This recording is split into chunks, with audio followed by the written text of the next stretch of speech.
Muy buenos días. Bienvenidos a su canal Fisiopath TV, explicando las patologías de forma sencilla y rápida. En el día de hoy hablaremos de la enfermedad de Lyme, también conocida como la borreliosis de Lyme. Y esta enfermedad no es más que una enfermedad infecciosa que es causada por algunas bacterias del género Borrelia y que son transmitidas por garrapatas. Eso es muy importante. Entonces debemos tener en cuenta que las bacterias que transmiten esta enfermedad son del género Borrelia y que es un tipo de espiroqueta, ¿ok? Entonces existen varios tipos o varios géneros de Borrelia que ocasionan la enfermedad de Lyme. Está la Borrelia burgdorferi, que se presenta más que todo en América del Norte, y también está la Borrelia atzeli y la garini, que se presentan tanto en Europa como en Asia. Aquí también observamos pues un pequeño esquema en el cual se observa cómo la bacteria infecta la garrapata y la garrapata a través de la mordedura de esa garrapata se infecta al humano, ¿ok? Entonces, pasemos al ciclo de vida y la transmisión de esta enfermedad. Debemos tener en cuenta que esta bacteria infecta a las garrapatas, es decir, se transmite a través de las garrapatas. Pero ¿qué garrapatas son? Son las garrapatas de patas negras, como la que observamos en esta imagen, o también conocida como garrapata del venado, ¿ok? Entonces, en este esquema vamos a observar de forma detallada cómo es ese ciclo de vida y cómo es la transmisión. Iniciamos aquí donde observamos una garrapata que ya es adulto. Esta garrapata hembra va a soltar sus huevos en el suelo. Todos estos huevos que están aquí pues van a eclosionar y aquí están libres de espiroquetas, es decir, están libres de la bacteria que produce la enfermedad. Posteriormente, los huevos se transforman en larvas. Estas larvas se van a alimentar de un primer huésped, los cuales pueden ser roedores y animales salvajes que por lo general son pequeños. Entonces, estos animales eh, tienen la bacteria, es decir, la bacteria eh, ha infectado a estos animales, son huéspedes de la enfermedad y por medio de alimentándose de estos animales a través de su sangre, entonces adquiere lo que es la espiroqueta o lo que es la bacteria, ¿ok? Entonces, posteriormente, esta larva va a caer nuevamente al suelo, se alimenta del animal, adquiere la espiroqueta y cae al suelo. Posteriormente pasa a ser una ninfa. Una ninfa no es más que una garrapata que está madurando, ¿ok? Entonces, aquí ya observamos un cambio, y es que aquí ya tiene 8 patas, y acá cuando era una larva tenía 6 patas, ¿ok? Entonces, posteriormente, ya esa ninfa tiene las espiroquetas en su exterior, y es que específicamente en el intestino de las garrapatas se reproducen lo que son las espiroquetas y posteriormente se van a las glándulas salivales y por las glándulas salivales cuando ellas se alimentan de sangre de otros animales, entonces ahí pasan lo que es la espiroqueta o la bacteria, ¿ok? Entonces aquí vemos que ya hubo un primer huésped y acá hay otro huésped, un ciclo de vida. Acá se alimenta nuevamente la ninfa de otro huésped y les transmite la espiroqueta. Entonces ya aquí esta ninfa va a estar repleta, se alimenta y cae al suelo. Cuando cae al suelo ya posteriormente vuelve a convertirse en adulta. Entonces esta garrapata se alimenta a un tercer huésped, como podemos observar aquí, este animal salvaje, y lo infecta, ¿ok? En caso de contacto incidental, también puede ocasionar o transmitir esta bacteria a los humanos y también a animales domésticos, ¿ok? Entonces, aquí podemos observar una imagen que es un signo clásico de la enfermedad de Lyme en humanos, el cual es el eritema migratorio, pero de esto hablaremos más adelante.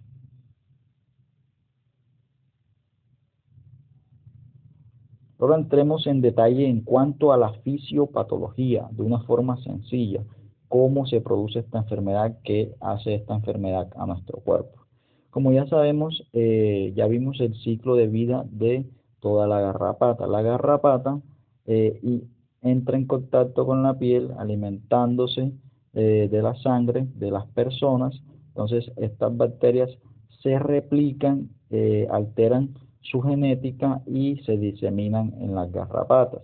Estas garrapatas ingresan a la piel, aquí se ingresan y realizan un daño, comienzan a multiplicarse en toda la piel. Entonces, aquí en la piel se multiplican, crecen, se multiplican, entonces ocasionan una lesión. Esta lesión es el eritema migratorio, que ya observamos en la diapositiva anterior cómo se observaba ese eritema migratorio. Este eritema migratorio es muy importante porque es un signo clínico de la enfermedad. Aquí observamos el eritema migratorio. Y es que se observa como un enrojecimiento, una lesión que no genera ni dolor ni tampoco picazón. Entonces, es característico porque parece un ojo de buey, porque aquí hay una zona que tiene un color, acá está blanquecino y posteriormente vuelve otra zona con color.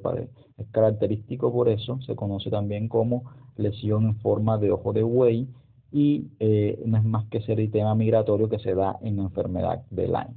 Posteriormente, cuando está en la piel, es capaz de invadir los vasos sanguíneos, es decir, nuestra sangre, y viaja por nuestra sangre, invade los tejidos y llega a varios órganos que son esenciales en esta enfermedad. ¿Cuáles son? El cerebro, el corazón, como observamos aquí, y también las rodillas o las articulaciones, perdón, las articulaciones. Una vez en estos órganos, esta bacteria es capaz de evadir nuestra respuesta inmune, de evadir nuestras defensas y ocasiona una inflamación. Toda esta replicación comienzan a replicarse más, comienzan a aumentar la cantidad de bacterias, genera una inflamación, una infección y genera en el cerebro lo que es una encefalopatía, una neuropatía. Los pacientes pueden tener confusión, pueden perder la memoria, también pueden presentar lo que es parálisis facial también, y en el corazón producen arritmias cardíacas y bloqueos cardíacos, ¿ok? Acá podemos observar también que en las articulaciones pueden ocasionar lo que son artralgias migratorias y también artritis, ¿ok? Entonces eso es de forma sencilla porque esta enfermedad aún no está explicada totalmente de forma celular y se explica de forma sencilla. La, eh, la garrapata se alimenta, por medio de esa alimentación inocula lo que son los, las, las bacterias, como lo observamos aquí. Posteriormente esas bacterias se siguen multiplicando y multiplicando en la piel, se genera el eritema migratorio. Posteriormente a eso que va a la sangre, de la sangre a los órganos diana, como el cerebro, corazón y las articulaciones, ¿ok? Ahora vamos a pasar a las manifestaciones clínicas de esta enfermedad. Y es que se dice que esta enfermedad se da en tres fases. Las manifestaciones clínicas se dan en tres fases. La primera fase se conoce como la enfermedad localizada temprana y en esta se caracteriza por síntomas que son parecidos a los de una infección viral, como la fiebre, la fatiga, el dolor articular, también presenta lo que son vómitos, también puede presentar inflamación de los ganglios. Y lo que ya les había dicho, algo que es esencial para el diagnóstico de esta enfermedad, lo cual es el eritema, ¿ok? Ese eritema que es característico, aquí lo observamos, miren en esta imagen, ese eritema migratorio, que es característico de esta enfermedad, y es muy importante distinguir este eritema porque por medio de él sabemos que la enfermedad está temprana, y si está temprana y se trata, entonces va a haber mejor pronóstico en la persona o en el paciente, ¿ok? Entonces, esa es la primera etapa. La segunda etapa es la diseminada temprana, es decir, la enfermedad diseminada temprana, que esta se presenta de 3 a 12 semanas. Es cuando ya observamos esa fisiopatología que va a los órganos diana, al corazón y también al cerebro. Puede presentar, ya sabemos, bloqueos, puede presentar palpitaciones, dolor torácico el paciente y también a nivel del sistema nervioso central, a nivel del cerebro, puede presentar enfermedades neurológicas. Aquí observamos una imagen donde el paciente tiene una parálisis facial, ¿ok? Y por último está la enfermedad diseminada tardía, y es esta fase donde va meses después y donde se observa más que todo enfermedades musculoesqueléticas como lo son la artritis y la enfermedad neurológica. Aquí observamos una encefalopatía en la cual el paciente presenta confusión, falta de concentración, también pérdida de la memoria, ¿ok? También en el corazón genera, ya sabemos, bloqueos, ¿ok? Esas son las tres fases y las manifestaciones, ¿ok? En este esquema de aquí podemos repasar nuevamente. Ya sabemos que la primera etapa es la del eritema migratorio, que se da de días a semanas, va del día 1 al día 28 y se presenta más que todo esos síntomas que son parecidos a los de una infección viral y se presenta el eritema migratorio. La etapa 2, que ya sabemos que es la infección diseminada temprana, que se presenta en semanas o meses y que aquí vamos a observar afectación neurológica, vamos a observar bloqueos también en el corazón. Y por último, la fase diseminada tardía, que esta puede tardar meses o años, y aquí vamos a observar la artritis de Lyme, que no es más que la artritis que se desarrolló por esta enfermedad.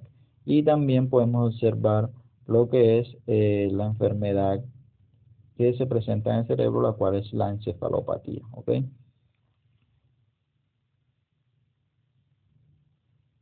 Ahora pasemos al diagnóstico de esta enfermedad.